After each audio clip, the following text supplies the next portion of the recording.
Hey Byron, welcome to the first conversation with Kat. It's an honor to be the first. It is, absolutely. It's nice to see your smiley face again.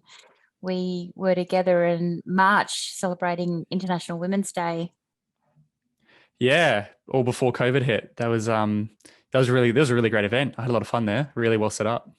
Thank you. Yeah, it was a great conversation. And today we sort of thought, well, let's check in on that conversation. We at the time had a big commitment that we might have International Men's Day event to sort of bookend the concept of gender equality. And COVID has kind of put a stop to that. But I thought that might be nicer just to check in and have a conversation and see, what the last 6 months has sort of revealed to you. If anything, it could just mean that we've been in a sort of form of stasis. But yeah, nice to sort of check in and see what's on your mind when we think about the big topic of equality. Absolutely. And it's funny you say, obviously keeping in theme with being equality of having, an International Men's Day event as well. I I mean, I, know. I didn't even know International Men's Day existed. So there you go. Yeah. Well, I think at the time we had a conversation about that, about whether these days are of any use. And, many of us on that panel said it's not about one day and then Mm. 364 days of nothingness, that just starts to seem very tokenistic. Um, that But sort of probably reveals it. Sorry. I mean, tokenistic is a good word for that. But yeah, it is interesting. I know that was a very hot topic during our panel for on International Women's Day. Is it doing more harm than good? I do think International Women's Day is quite good because it gives people an excuse to meet up and do Mm. events and stuff. But again, International Men's Day doesn't really exist in my head. I couldn't even tell you what date International Men's Day is. I think the what they've now done also is theme Movember around it. So it's kind Yeah, of as that's why it's sort of become November yeah. and International Men's Day is somewhere in there. But I think you're quite right that it's not as well known as a concept. It you just mentioned though that IWD can be good because it gives people a reason to come together and talk about it. One thing that really stood out for me when we did our event in March though was there was a couple of guys on the panel, I say guys intentionally, who said that they either don't feel comfortable going to the events Mm. or aren't even included. And even that concept just blows my brain. If it's a gender equality concept, how can men not feel comfortable at an event that's at its heart meant to be about gender equality? It's a great point, and it's very interesting because I do a lot of work in the consent and sexual assault space, and that's very much a men versus women, boys versus girls space. And one of the things to talk about is, in order for to solve it, if women could solve this problem, it would have been solved Mm, because mm, obviously it's a big issue. We need men to get involved, and so by just villainizing men or just getting mad at them, and or even though it's totally fair, it doesn't actually solve the problem. And so I think that almost links in to that as well. It's like, well, if we're celebrating International Women's Day and we're trying to, get more equality around it, shouldn't we be inviting men? Isn't it almost more important to invite the men to educate them? Because women know what they want. mm, They're in this together. But in order to bring equality, we really need to get more men on board. So mm. it is an interesting argument or, conversation there. And you use that gorgeous word of villainizing, and all of these topics are meant to be about bringing people together and increasing understanding and awareness. And yet, so many times they're versus, like you said, it's boys versus girls, men Yeah. versus women, women versus men, black versus white. Mm. Why do we do that as human beings? And do we really think that that's the system for doing it? Like, it just can't possibly be working if it's turned into a versus debate. Absolutely. And the verses is it bothers me so much. I see it online is where it's probably most prominent, but it is very much men versus women. And of Mm, course it's not all of men versus all of women, but it's mm, just, if you're taking the average person or the generic, it's very much sort of battle. And, mm, I think it's a toxic way of looking at it. It doesn't really solve anything. We need to be I think, across all of these topics, we need to just have more empathy towards everyone. To sort of talk about in the consent space, we need to have more empathy to young boys who aren't educated, and of course more empathy to young women as well. But and that's a whole nother conversation. But I agree. I do think the versus is just dangerous and not really mm. beneficial to anyone. It's interesting you use the word empathy because if we try and say, well, what haven't we done well? I think a lot of the debate and argument is almost is rights based and getting something, getting access to something, and that usually is interpreted to be at the cost of somebody else giving something up. So it's more like power struggle. Mm. Whereas how different is empathy to power? Yeah, and breeding more empathy is only going to, empathy breeds joy. So if you can just give out more empathy, I think that's a good way to go when approaching these sort of things. Men need to be more empathetic to the struggles women are going through, and vice versa, black, white, whatever demographics you're choosing. I just think empathy is only going to benefit everyone. And it's hard to do when you're angry, when you feel like you're being victimized, or you feel like you've less advantages, or whatever it is. Yep. Of course, your natural response is to be angry at the people who have advantages over you. That's totally fair. Yeah. But it doesn't serve you, and it doesn't serve anyone really. Yeah. And so I'd say flip it. Try have a bit of empathy, maybe not towards them, but towards yourself as well. And just, let's get over the versus the battle. And to get empathy, each person has to do something. And I really like that. It's not that the other person has to do something. It's both parties have to take forward momentum into each other's perspective. And therefore, it's a much more equal and unifying concept. It's not like you need to give me power because I'm currently lacking power. Yeah. It's like I need to understand you and you need to understand me. Yeah. And the classic, if we're looking at the Women's Day, is you see it all the time, like men, women, whatever it is. Let's say a woman says something about a disadvantage she has. The men's immediate reaction is to say, well, I've got this disadvantage. And then they go, well, I've got this disadvantage. And it turns into this bit of a fight when it's like this, everyone has disadvantages and stuff going on. It's like, don't take away what they're trying to say. Just have some empathy and go, okay, that must be really tough. How can we help support that? And then they'll probably want to support you back. And then we get this chain of people supporting each other rather than what we're seeing right now, which is overall more people just putting the shields up and fighting. Yeah. Yeah. So as the host of Driven Young, you're obviously speaking to a particular demographic, and it's more the youth. And is this a conversation they're having? Like, is equality at the top of mind of your demographic and your podcast, audience, or is there different issues that are much more top of mind? Oh, absolutely. I mean, I think each generation just gets more and more passionate about stuff like climate change and equality. That's how I see it. Each generation gets more passionate, and the one after will probably be even more passionate. But it is funny because I think, even though I think this generation is huge on equality, I remember I saw like Gladys, who just got let go, and she was saying something like how you can be a strong, independent woman and stuff. And for this generation, it's kind of like, to me, that's almost like just, yeah, we know. You don't have to say that. By saying that, it's like, yeah, we know that. It's 2021. We know women can be leaders. We know women can be strong and independent.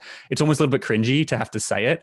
Yeah. It's like, yeah. And that's just how I feel growing up. Like when I grew up in New Zealand, Helen Clark was Prime Minister. Then I came to Australia and it was Julia Gillard, and my mum's run business. Like for me, it's just, it's just always been like that.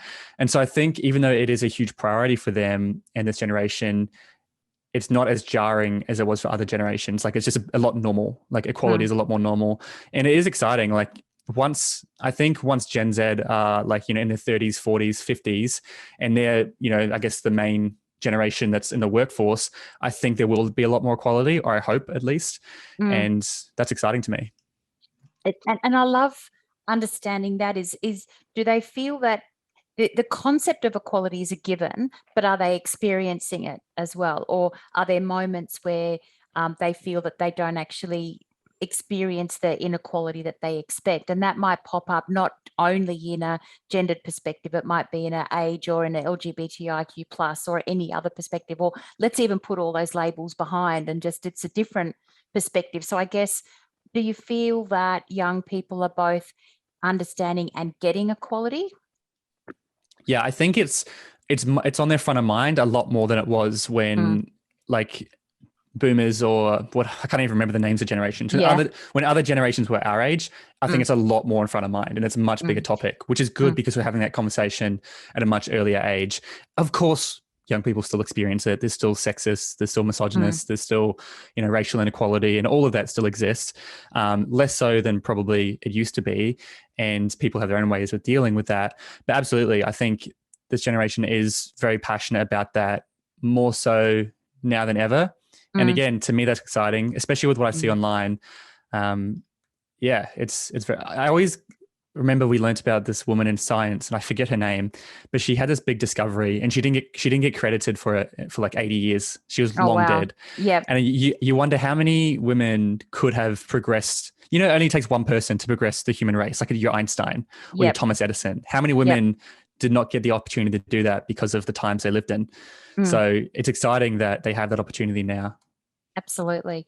And at this point in time in Australia, you would hope that every single person has the opportunity to be as great as they can be, because we keep hearing skills shortage, increasing jobs, the unemployment is at historic lows. We hear infrastructure boom, there's a multi-billion-dollar spend on infrastructure happening in Australia. Like, the conditions should be right for every single person who has a spark of brilliance in whatever field it is to be able to, live to their highest potential. And I just wonder the degree to which that's the case, or are there people who are still feeling like there's a reason why they can't get ahead, and what might it be?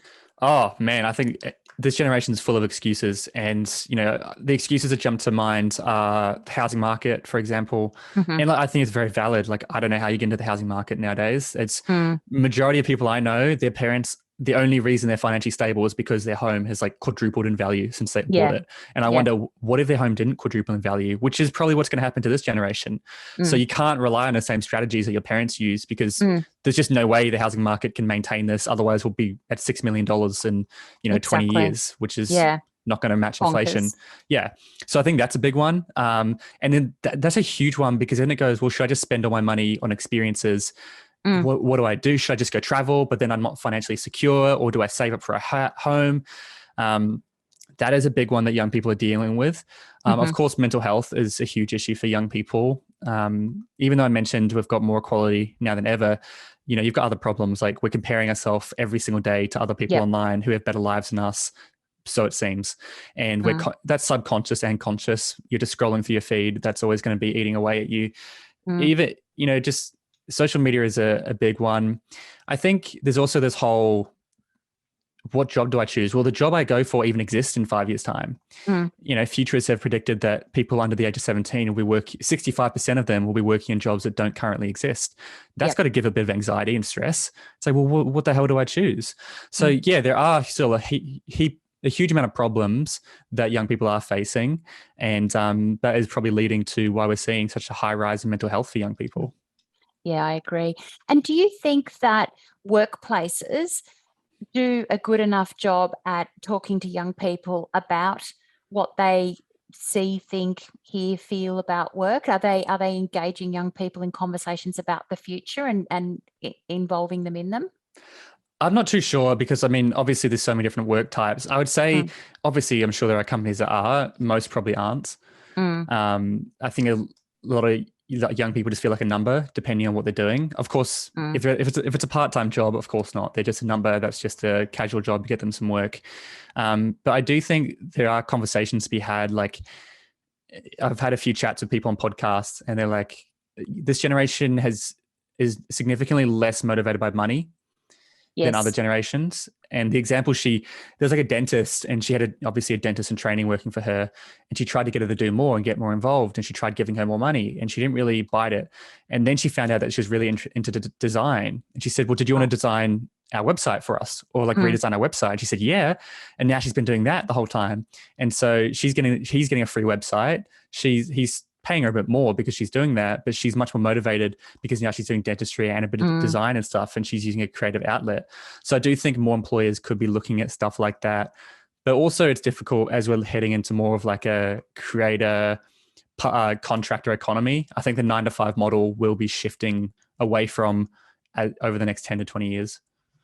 Really interesting point. And so do you think that younger people want to be permanent full-time employees, or that even feels too boring? Like, would they prefer to have a portfolio career where they can sort of be creative, have a job and do multiple things? Like, if they had to choose between creator, portfolio, permanent employee for 5 years in one company, which way would they go? Oh, absolutely. The not one company. And that's a poor way of saying it. I think, how many jobs are the average person having? They say 7, I think. And I think it's going to get higher and higher. And that's, proper jobs, not like a pizza delivery driver. And Yeah, that's a great conversation there, because I think young people are very scared overall, not everyone, of the traditional life that has been laid out for humans over the past 200 years, which is Mm, go to school, get good marks, go to university, get good marks, use that degree to get a job, yeah, find a partner, get married to yeah, that partner, get a brand new car, get a home, have mm, kids, repeat, get a nicer home, get a nicer car, retire, you're dead. I yeah, think that model is very unattractive to this generation. Of course, some people still like it, and as a result, the 9 to 5 has definitely become like something people don't want. mm, And it's I don't see the point in a lot of the 9 to 5s, because it's like, if you gave them 3 days, if you said to most 9 to 5 employees, you've only got 3 days to get your work done, they'd probably mm, all find a way to do it in those 3 days. Probably within 9 to 5, still 9 to 5, 3 days, because you kill a lot of time when you're, and then you could have 2 days or a 4 day weekend. yeah. So yeah, absolutely. I think they're always going to choose, on a whole, a more creative, more, you know, what's the word? Uncertain pathways. Would you say more entrepreneurial? Do you think Yeah. the current generation is more entrepreneurial and more likely to give it a go themselves than rely on a big company? Yeah, well, it's far more normalized entrepreneurship, and it's Hmm. glamorized almost now. I think a word that I don't hear used very often is like entrepreneur, which is, if it even Hmm. exists, I think someone just made it up, but it's like being entrepreneurial within your role or within your Yes. job. Yep. And I think that's a great way to do it, because entrepreneurship is hard. People don't realize you don't get holidays, you don't get sick days, you don't Yeah. get all these benefits. You've got to be an accountant, a marketer, Mm, a salesman, all these things. It's very, very difficult. And I don't think everyone's made out for it. So you can be entrepreneur or entrepreneurial within your role. And if it's a good company, they should recognize that and hopefully give you more benefits and more responsibilities, and you can mm, climb the ladder, or create more opportunities, or create another side of income while still maintaining that role. I think that sort of thing is going to be a lot more popular for this generation. mm. It's interesting to me as you say that, because what I don't hear is companies having a dialogue that matches that. I hear um, stereotypical statements like, you know, that they just don't know how to work. They're not committed. They're only likely to stick around for 18 months, which is Mm, actually taken to be a form of, then they didn't cut it or they're not committed. But in actual fact, it sounds like that, hang on, we're not here for the 20 years in one job and get a retirement gift and mm. then go into a box. So maybe it's a disconnect between even understanding um, what young people are looking for in work, how they could bring it. And then when a company fails to understand that, the only sort of escape hatch is just to leave and find another job. Yeah, I mean, isn't that a funny point when you say, oh, 18 months, they're just not good enough? It's like, that's one way to look at it. Or you could look at it like, well, you're not doing a good job as an employee or employer. Yeah. And obviously it could be either way. But absolutely, I think that is a huge thing, in terms of the 18 months. And even then, most people I know are like 12 months. Yeah, I right. think also this generation, whether it's good or bad, because we see all these people living incredible lives online, we have a higher Mm, standard for our life. And so we don't want to settle as much. It's like, why would I settle when I see all my other friends are doing all this cool stuff? I'm not yeah. going to just work in this job for 10 years. And maybe and obviously, I think there is almost beauty in the simplicity of having a job for 10 years. Yeah. It's not for me, but if that's the type of personality you want and that security, you can have the same amount of income, you can make plans around that, have holidays, raise a family. I think that's totally valid. But Mm. yeah, as you said, I do think it's far more popular for younger people to be moving around. I don't know how many careers we're going to have. And I think a lot of people will literally switch careers, as in like Mm. from lawyer to something else to this, not just different jobs. Yeah. Yeah. And you're really loud on your website about the education system, the degree to which it's failing sort of this thinking and this agility. And I love your voice on that, because I think it's such an important topic to reveal that, why are we having this traditional education for these people who are thinking exactly like you're articulating? They're a lot more mobile, a lot more multi-skilled, Mm, and yet we're still shoving sort of traditional content down their throat. And then they go to work and traditional sort of concepts of work are expected. And yet you've got this group of people sandwiched in between going, neither one of those personas suits me. Yeah, and I mean, you're opening a can of worms here with the education system because I could talk to days for that. But I love this example or this analogy I heard. But if you were to go back in time 100 years ago, so let's go back into 1920, the Hmm. entire world would look different. Cars would look different. If you wouldn't even be able to recognize a hospital, the entire layout would be different. People would be dressed differently. Everything would be different except the education system. If you went into schools, it'd still be a blackboard. You'd still be see kids sitting at their desk. Mm. They'd still be throwing paper. They'd still be Yep. mucking about. Everything, the structure, they still have to raise their hand to go to the toilet. It's still the same. And that kind of just to me shows a lack of innovation, the lack of skills that we should be learning, because you're right. And skills employees are looking for are not skills we're taught at school. Mm. Skills like communication. How good can your employee communicate with their customers or whoever it is? Do they have good leadership skills? Can they think on their feet? How do they work under pressure? All these different soft skills, they call them. I say in bunny ears because it's a bad name in my opinion. But yeah, exactly. I do think there is a huge disconnect from school to the workforce. And now employees are having to pick up the mess that school's kind of left behind, because I hear it. I know engineering firms that will bring in first year graduates. They've just done 5 years engineering degree. So they're 5 years and like $80,000 or probably more. And they come into a job and they say, we expect to have to fully train them up. We're going to spend 6 months just training them. And to me, that's just bonkers. It's like, what was the past 5 years? Wasn't that training? All about. Yeah, exactly. Yeah. Yeah. And my personal pet peeve, just to extend the storyline, is the careers advice that the kids get at school. And it's like I'm not aware of much reality connection to what's actually happening at work. I still hear these traditional sort of, platitudes about, if you're really smart, you're going to do a medical degree and you're going to become a doctor or something medical, or perhaps a lawyer or perhaps an engineer. And there's like these gold standard degrees. And yet Australia literally doesn't need any more of all of those categories. But who is out there going, do you know what? We have an absolute lack of quantity surveyors in this country. We don't have enough, trained forklift drivers. Like, we don't have enough, X, Y, Z. And if you were to become one of these, you would earn a really good income immediately the first time you set foot out of the, your school gates or your TAFE gates or wherever else. And I just find there's just this delusional talk that happens to young people about work. Yeah. And that's a big one. That's a big one. I think careers advisors, in my opinion, and I don't like to generalize, but overall, I think they're very average. I've never really met someone who actually got value out of their career advisor. And it's a tough gig. It's a tough gig, but a lot of careers advisors haven't even been in the world outside a government job. They've just worked in government positions, which is like teachers and stuff. It's like, God, I mean, if you're in a government job, you're spoiled in terms of like security. It's government jobs. There's obviously downsides, but there's a lot of benefits to them. And so they just have no idea what the real world's like. And they're a little bit, disconnected from what young people are going through and opportunities. Like, there was no role in the book that said I could be a podcaster or I could be a speaker or I could start doing presentations or do everything that I do. That was not an option. And I didn't know it just kind of stumbled upon into it. But yeah, I do think we do need much better career guidance. If any, what is the goal of school? To help prepare them for the real world or to help figure out what they want to do with their life. And in my opinion, they do a pretty bad job of it in Australia. I just finished interviewing a guy called Pasi, and he's lived in Finland and he's worked in the education system. I know Pasi, yeah. Oh, you know him? Well, I interviewed him and he had a lot of insights into the difference between the Finnish education system and Australia's and how young people are just doing a lot better over there. Absolutely.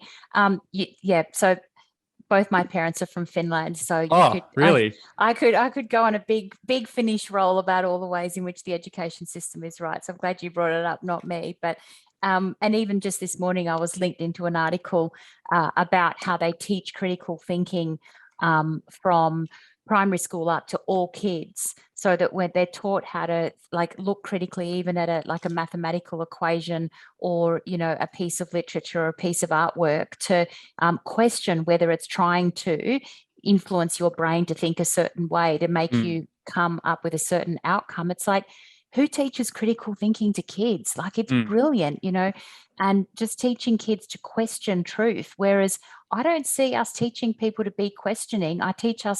We teach kids to conform really well, so that then you can go to work and conform even better in the workplace. Yeah.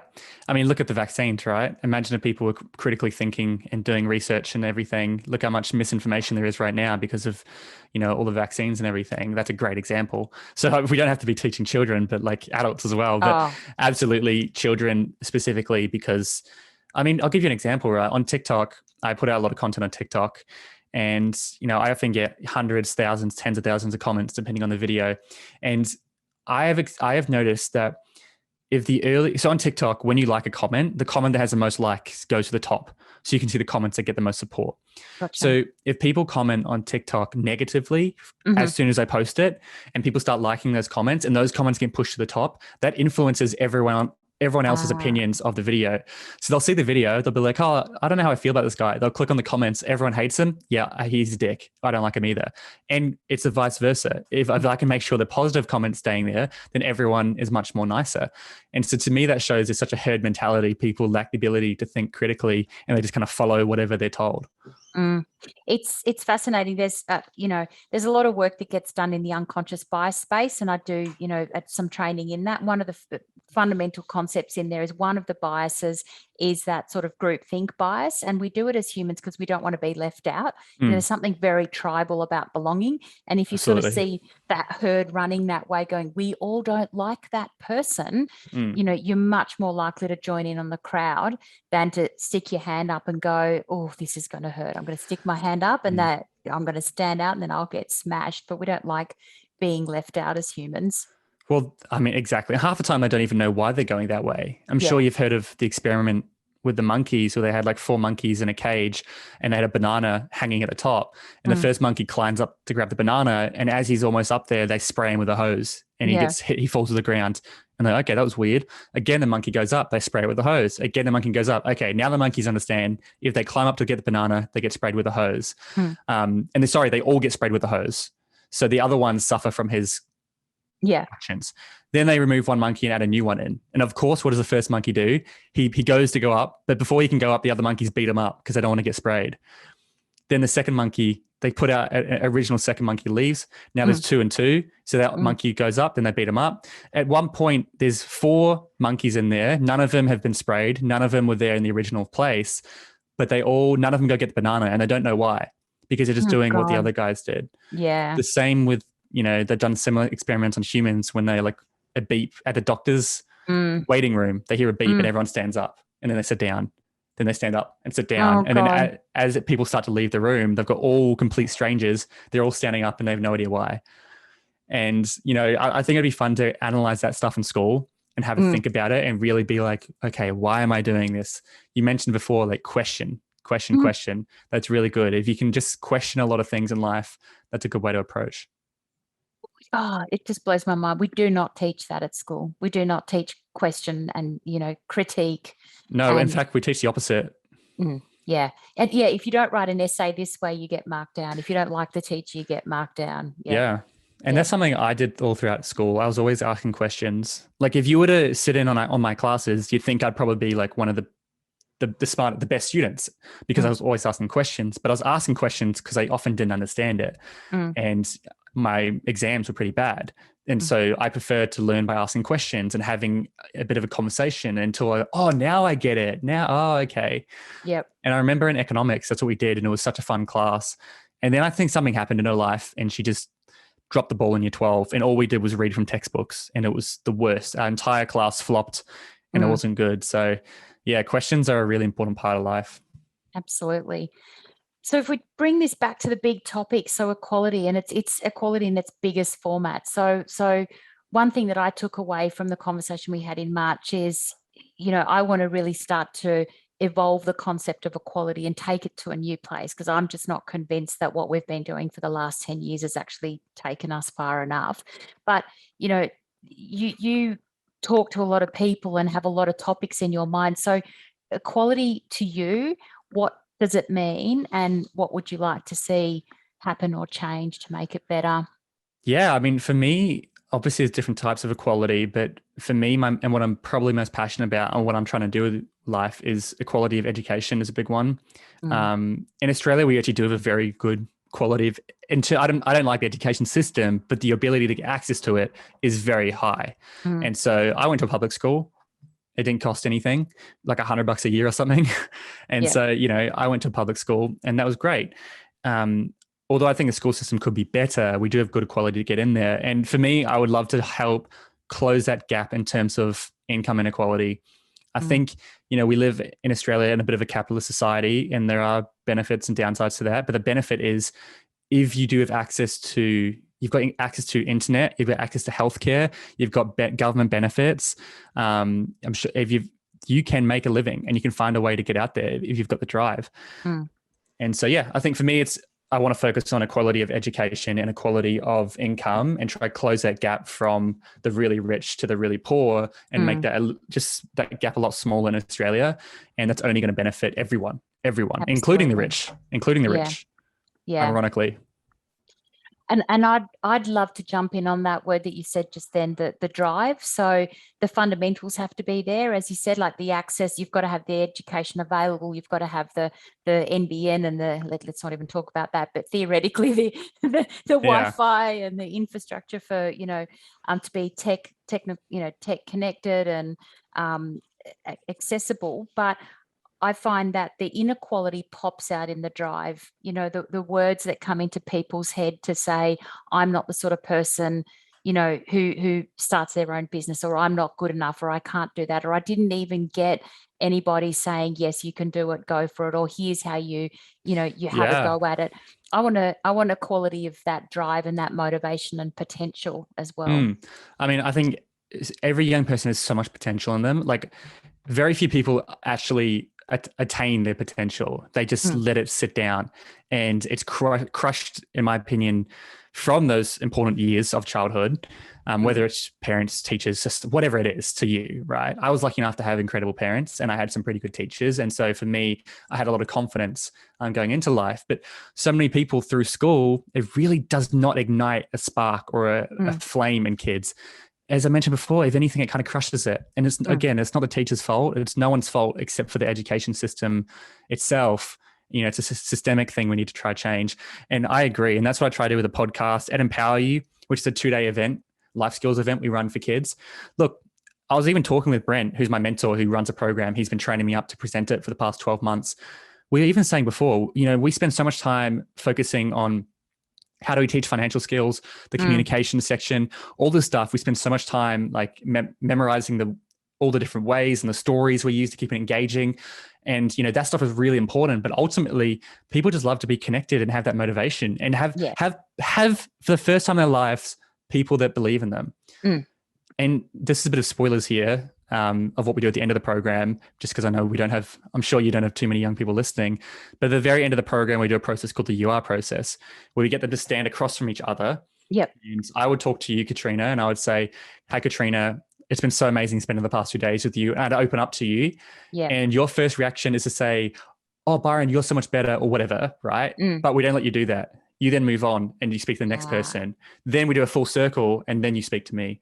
Yep. And so you receive all this like love from people. And when I debrief that afterwards, I've literally had kids say, I had more love in that 30 minutes than I have in my entire life. Or I've never hugged people like this before. And so I agree.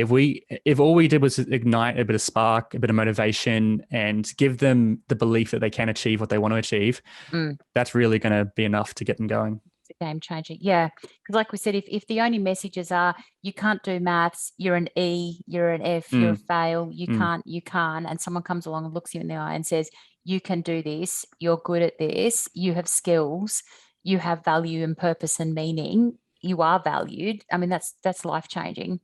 Absolutely. And it doesn't take much. It's that empathy and gratitude. If you just give out gratitude, just, believe in them. I think teachers can have a big impact on that as well. I reckon there's a whole bunch of, we've positioned that with youth, but I reckon there's a whole bunch of older people or adults or whatever we want to call them who could deal with that, who are struggling with exactly the same sense of lacking empathy, lacking love, lacking care. Do you know what? The main process we do in Empower You, which is our most emotional process, it takes 3 hours, is most of them cry. It's a big release. They basically, without going into too much detail, they write all the positive things on one side of the board of who they want to become and who they want to see in the future. And on the other side, they write everything that's holding them back and all the negative sides. And when they come up to like one of us, during the process, and we have a look at their board and we just ask them about it.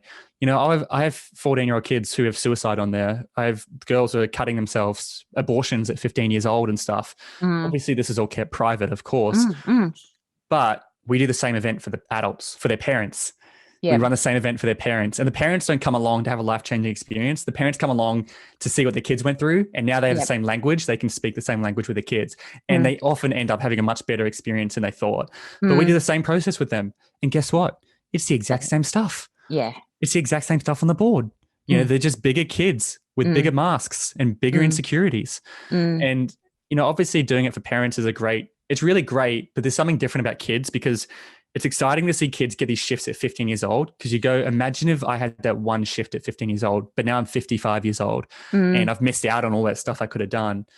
And so they're just full of hope afterwards, whereas parents are a little bit more full of regret, going, damn it, I wish I knew this when I was, Yeah. And I love that what you've just articulated there is almost that sense of equality, which is, if you look at it as young versus old, but then you do something that both people lean into, they're more like each other than not. As you said, they have the same experience. They actually have the same challenges, fears, hopes, dreams. It doesn't matter if you're, 14 or 45. There's some commonality. Yes, you've got different life experiences, but there's so much commonality. And if we come back to the core topic here, I think it's the same. It's, if we keep in this male versus female, black versus white, whoever versus whoever, we keep people in corners, but there's so much unifying understanding in the middle, and we just have to create those moments to discover it. And I think you've articulated empathy is what's needed there, and I think there's a lot in that. Let's get rid of the verses and put the empathy in the middle. And what a game changer in terms of achieving sort of this idea of equality. I think just take your armor off or lower your shield. I think everyone's reaction, I said it before earlier in the podcast, when someone says, I have to deal with this problem, then the other person puts a shield up and they go, well, I've got to deal with this problem. And then they put their shield up and go, well, I've got this problem. And they invalidate whatever they're feeling. Totally. Even though their feelings are still valid, even though it's like if I said, I broke my wrist, it's in a lot of pain. And you go, that doesn't matter, Byron, I broke my leg. It's like, well, my wrist still hurts. It's like, it's just a stupid argument. And I think that's a good first step. And that is empathy, essentially. If you can lower your shield and be like, you know what, and be empathetic towards them and try understand what they're going through. Because once you have that conversation with them, they're probably going to be like, but how are things with you? And then they're going to be empathetic back to you. But what we're doing is they're just mimicking each other's responses. So they get angry back. Yeah. We don't do a lot of listening to understand at the moment. I find we do a lot of listening to prepare for your next counter statement. Exactly like you said. Humans go, how are you going, COVID? I'm pretty bad. I'm badder. Here's my example of why I'm worse than you. I didn't listen to you to understand and empathize. I listened to you so that I could prepare my comeback so that it's bigger or better or sharper or sadder or happier or more golden and glamorous. If you got a great pair of shoes, I got a better pair of shoes. And it's like, whoa, we've got to stop doing that as humans. Well, people don't listen. They wait for their turn to speak. And even then, I do that when I'm doing the podcast sometimes. When I'm doing the podcast, sometimes people will say something and I'm like, oh, I've got a great point here. And then I'll stop listening to what they're saying afterwards. And I got to catch myself. And I'm always trying to work on that.